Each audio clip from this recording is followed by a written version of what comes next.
Today, we're looking into the story of Jordan Marie Shaver, a case that shocked a community in Idaho due to its disturbing details and the chilling actions that followed the crime. What started as a relationship quickly turned into a tragic and calculated act that would ultimately define her life. Years later, many people are still asking, where is Jordan Marie Shaver now? Let's find out.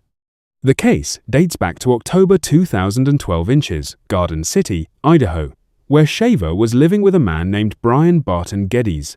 According to investigators, the situation took a deadly turn when Shaver shot Geddes in the back of the head inside his own home.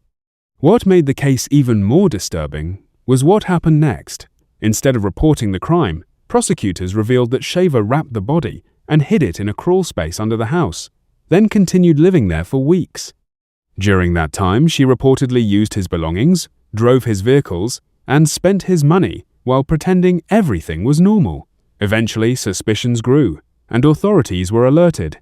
The investigation led to the discovery of Geddes' body and Shaver's arrest.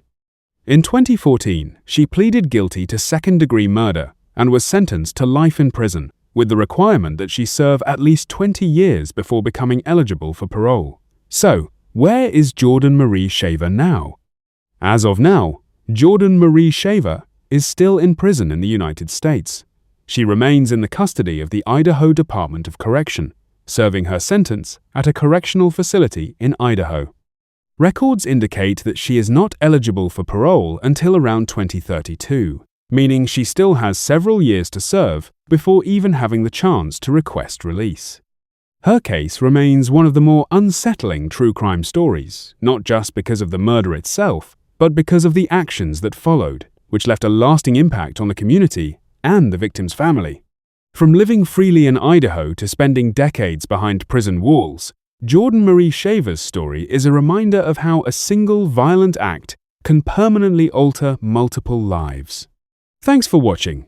If you want more stories like this and updates on where people are now, don't forget to like, comment, and subscribe, and let me know who you want next.